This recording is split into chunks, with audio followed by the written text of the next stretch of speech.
تعلیمات اعتدال کے اوپر مبنی ہیں، یعنی جسے ہم میانہ روی کہتے ہیں۔ اگرچہ میانہ روی کا لفظ ہمارے ہاں خرچ کے لیے بولا جاتا ہے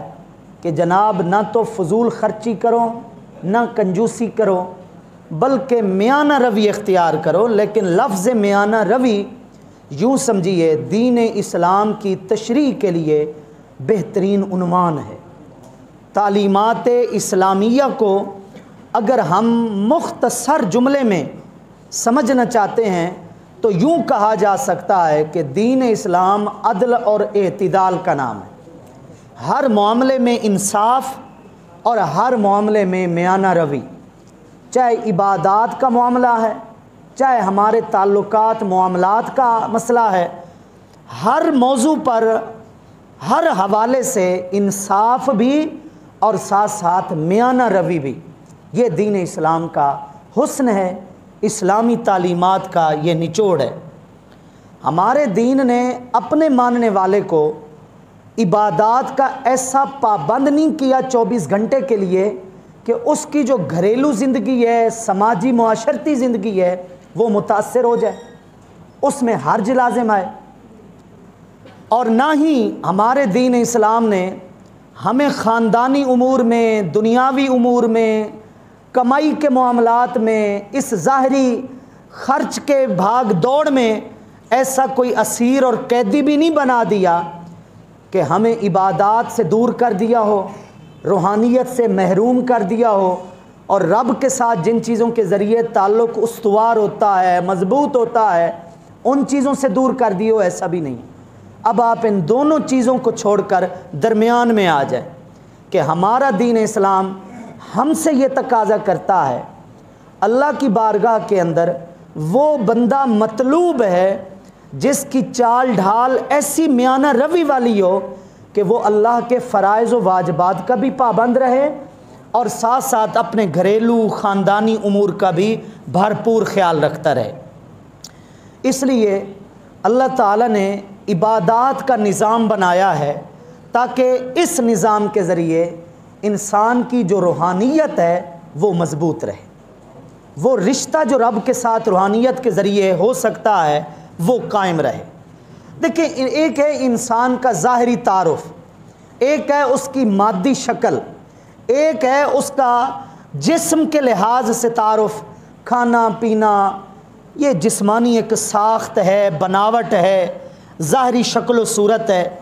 بارگاہ خداوندی میں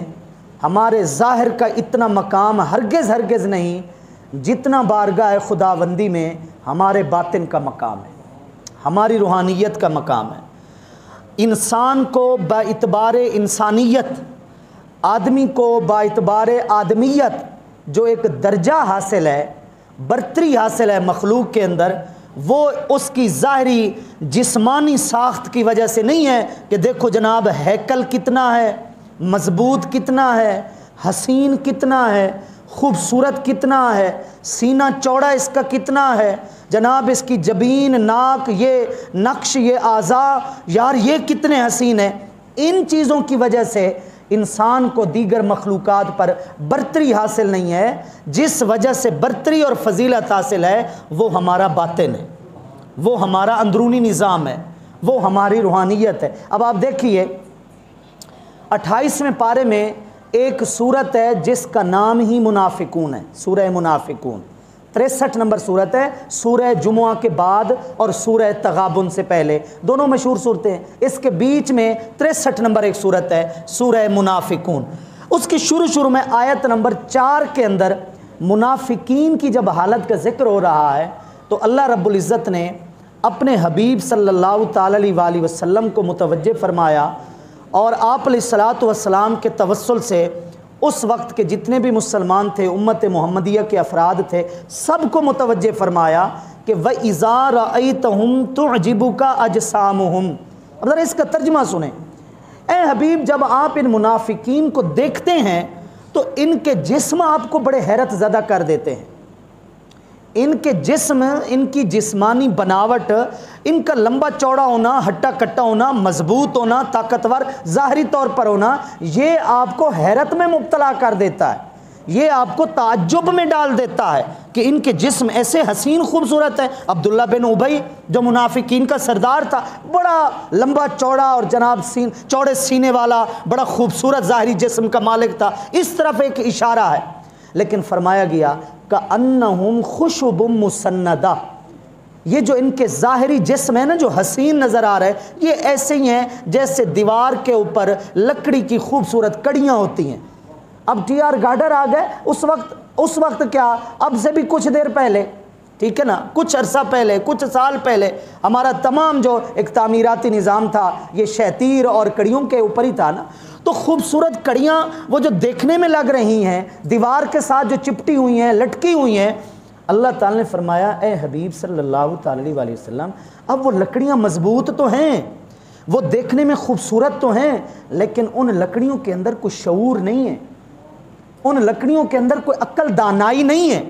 تو ان کے بھی جو جسم حسین نظر آ رہے ہیں یہ ایسی ہیں جیسے کڑیاں ہیں کہ دکھنے میں تو خوبصورت ہیں لیکن شعور سے خالی ہیں۔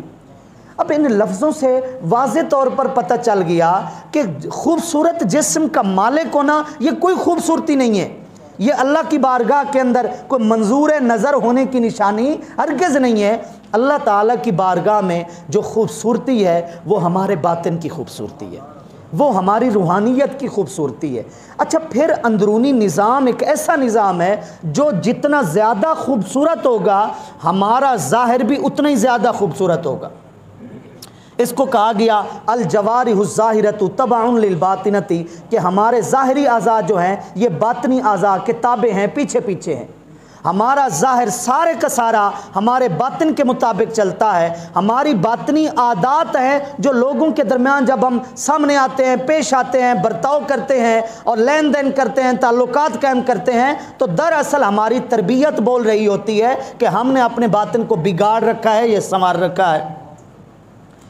ایک برتن ہمارے سامنے آتا ہے نا جناب، اب اس برتن سے نکلنے والا جو پانی ہے باہر سے،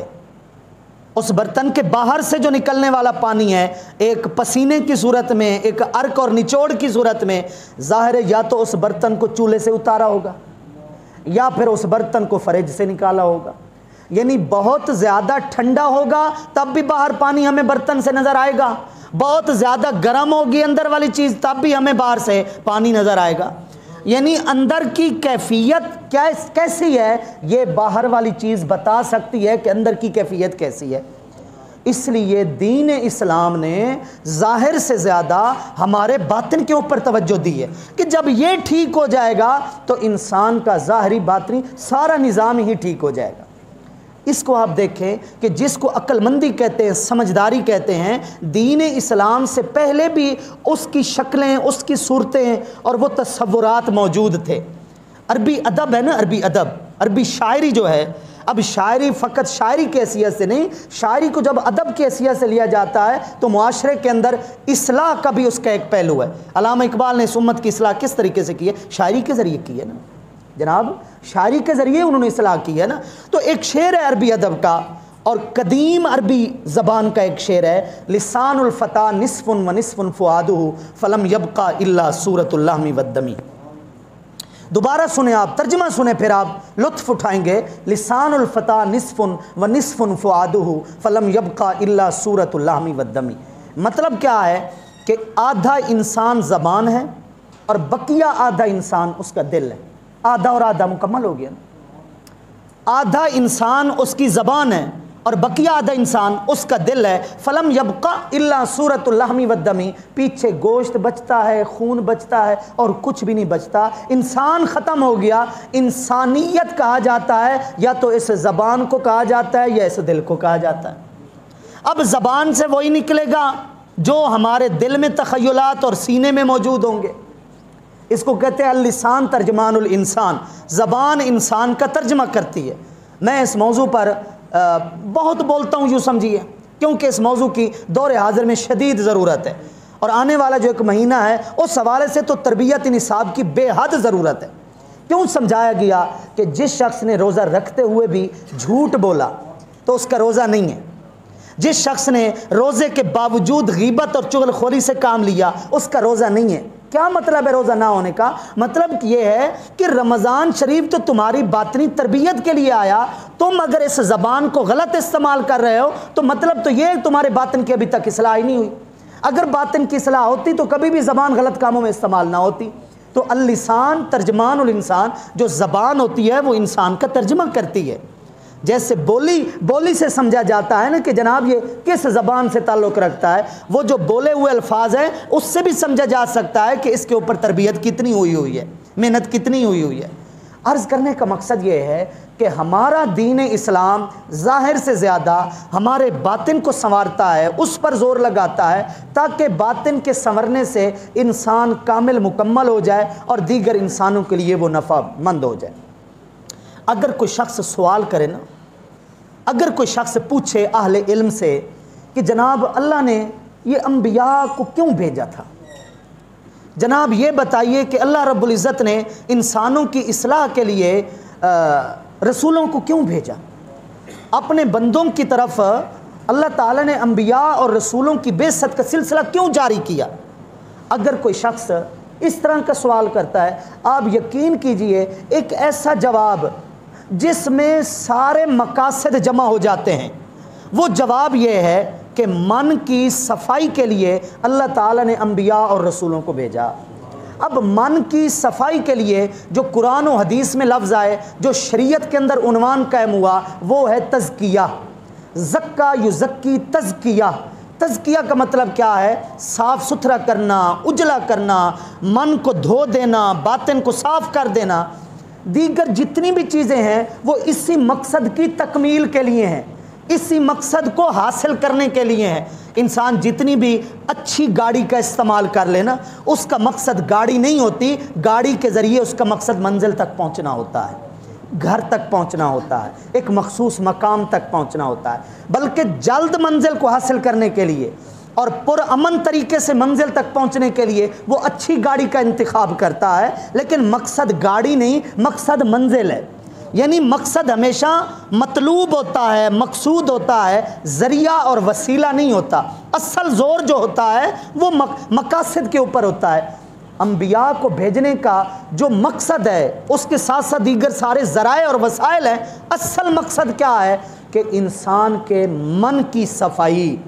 انسان کا باطن سنور جائے۔ اب جہاں پر بھی آپ علیہ الصلوۃ والسلام کی بعثت اور تشریف آوری کا بیان ہوا ہے نا قرآن مجید میں کہ اللہ نے اپنے حبیب کو بھیجا، وہاں پر یہ تزکیہ کے الفاظ ضرور ملتے ہیں کہ میں نے تمام انبیاء کے آخر میں اپنے نبی کو اس لیے بھیجا تاکہ میرے تمام بندوں کی یہ من کی صفائی کریں اور ان کے من کو اجلا کریں۔ قرآن مجید نازل ہوا تو اس کی بھی وجہ یہی بتائی گئی، لِتُخْرِجَ النَّاسَ مِنَ الظُّلُمَاتِ إِلَى النُّورِ۔ اے حبیب یہ قرآن ہم نے آپ کو اس لیے دیا تاکہ آپ میرے بندوں کو پڑھ کر جب سنائیں گے تو ان کو اندھیروں سے نکال کر نور ہدایت کی طرف لے کر آئیں گے،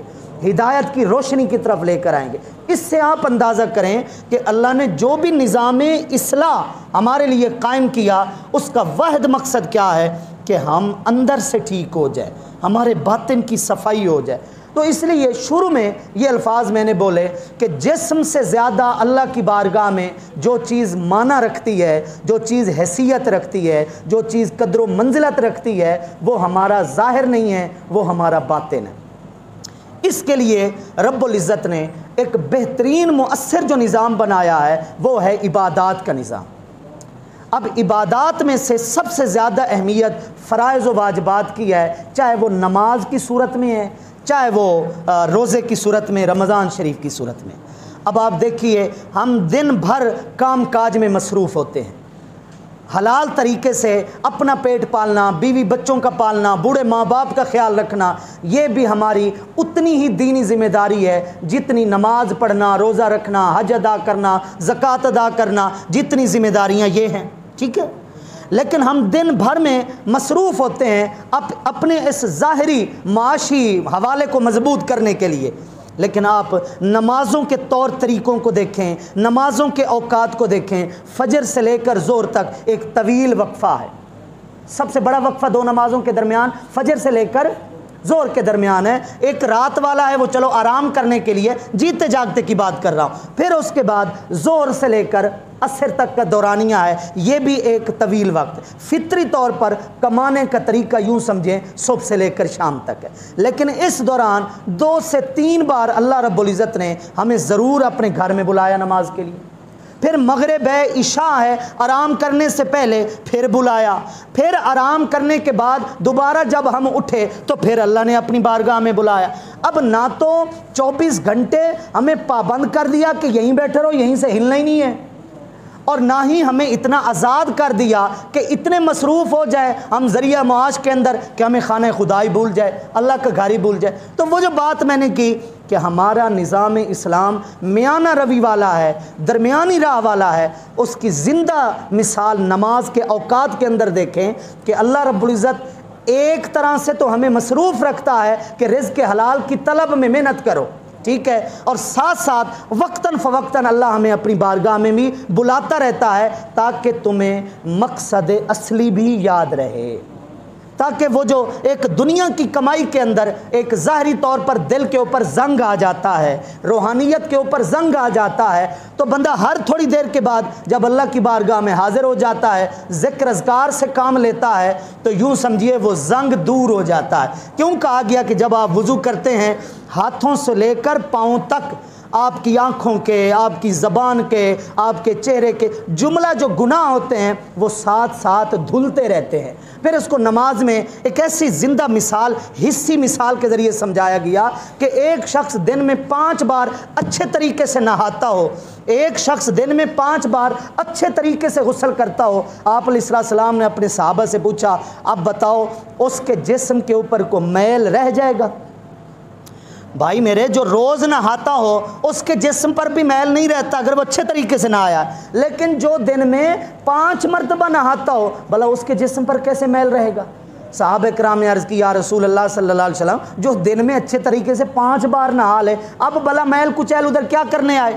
تو آپ علیہ السلام نے فرمایا نماز کی مثال بھی ایسے ہی ہے، جب تم 5 مرتبہ وضو کر کے اللہ کی بارگاہ میں حاضر ہو جاتے ہو تو اب تمہاری روح جو ہے وہ میل کچیل سے پاک ہو جاتی ہے، تمہارا باطن صاف ستھرا ہو جاتا ہے۔ یہ ایک پانی سے ہمیں مثال دے دی گئی تاکہ ہمیں صحیح طور پر سمجھ آ جائے کہ یہ عبادات ہماری روحانیت کو کس طرح صاف کرتی ہیں، ہماری روحانیت کو دھو دیتی ہیں اور اس کو بالکل اجلا کر دیتی ہیں۔ تو آپ یاد رکھیے، انسان کے بگاڑ میں یا انسان کی اصلاح میں سب سے زیادہ کردار اس چیز کا ہوتا ہے جس چیز کے ساتھ انسان کا برتاؤ زیادہ ہوتا ہے، جس چیز کے ساتھ انسان کا تعلق زیادہ ہوتا ہے، جس چیز کے ساتھ انسان صبح شام پیش آتا ہے۔ کیوں کہتے ہیں خربوزے کو دیکھ کر خربوزہ رنگ پکڑتا ہے؟ کیونکہ ہر وقت اس کے ساتھ ہوتا ہے۔ کیوں کہتے ہیں سب سے زیادہ انسان کے اوپر اس کی سوسائٹی اور صحبت متاثر ہوتی ہے؟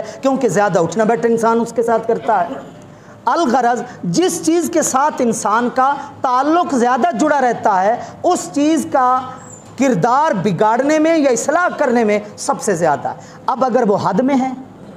اب اگر وہ چیز اپنے مخصوص دائرے میں ہے، محدود ہے، تو وہ کبھی بھی بگاڑنے کا سبب نہیں ہوگی، لیکن اگر وہی چیز دائرے سے نکل جائے اور حد سے نکل جائے تو وہ بگاڑ کا سبب بن جائے گی۔ سب سے زیادہ ہمارا رابطہ ایک غذائی حوالے سے، جس پر ہمارے جسم کی بقا ہے، جس پر ہمارا جسمانی نظام ہے، غذائی ہے نا، کھانا اور پینا، سب سے زیادہ اس چیز کے ساتھ ہمارا تعلق ہے۔ اس کی اگر ہم اصلاح کر لیں تو گویا ہم نے اپنی اچھی خاصی اصلاح کر لی ہے، اور اگر ہم نے اس چیز کی اصلاح نہیں کی تو سمجھ آئیے کہ ہم نے اپنی اصلاح نہیں کی اور اپنی اصلاح کے لیے سنجیدہ نہیں ہے۔ قرآن مجید میں جب کھانے پینے کا ذکر آیا، اللہ تعالیٰ نے اپنی نعمتوں کا ذکر کیا، 2 باتیں خاص طور پر اللہ رب العزت نے بطور تعلیم و تربیت کے ہمیں ارشاد فرمائیں۔ ایک تو فرمایا کلوا من طیبات ما رزقناکم،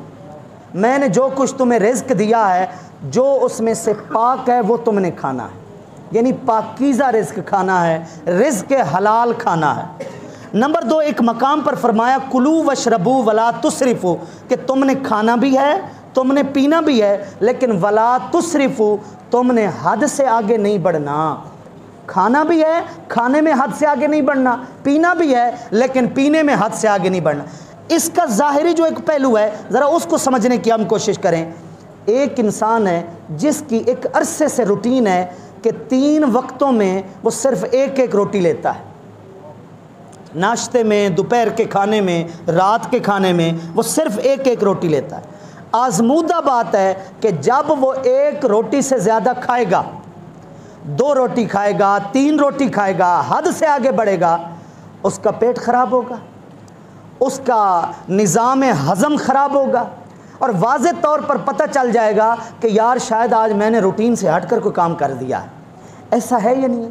یہ ایک مجرب بات ہے، یہ ایک آزمودہ بات ہے کہ ہم ایک روٹین میں چلے آ رہے ہوتے ہیں، جب اس دائرے سے آگے نکلتے ہیں تو ہمارا نظام اصلاح کی بجائے بگاڑ کی طرف چلا جاتا ہے۔ یعنی جو بھی چیز ہے اگر وہ اپنے میزان میں ہے، اگر ترازو کے اس کے دونوں پلڑے برابر ہیں، اگر اس میں کمی بیشی نہیں ہے، زیادتی اور کمی نہیں ہے، تو سمجھ جائیے وہ چیز اپنے حساب سے صحیح چل رہی ہے۔ بگاڑ تب آتا ہے کہ جب اس دائرے سے کوئی باہر نکلنے کی کوشش کرتا ہے، اس حد کو کراس کرتا ہے۔ تو کہا گیا کہ تم نے میرا رزق کھانا بھی ہے، پینے کی چیز حلال طریقے سے پینی بھی ہے، لیکن تم نے حد سے آگے نہیں بڑھنا۔ یہی وجہ ہے کہ جب حضرت امام زین العابدین رحمۃ اللہ تعالی علیہ کو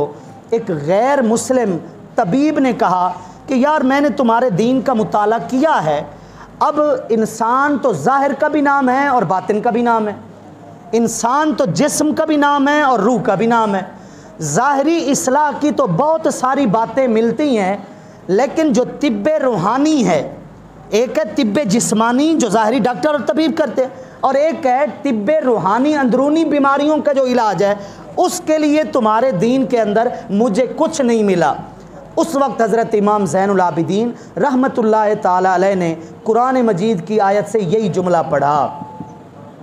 قرآن مجید کی 7ویں سورت سورہ اعراف سے یہ والا جملہ پڑھا کہ کیا تم نے قرآن کی اس آیت کا مطلب نہیں سمجھا، جس میں اللہ نے فرمایا ہے کہ کھانا ہے، پینا ہے، لیکن کھانے پینے میں حد سے آگے نہیں بڑھنا۔ اللہ تعالیٰ کھانے پینے میں حد سے آگے بڑھنے والوں کو پسند نہیں فرماتا۔ اور طب روحانی کا مطلب، طب جسمانی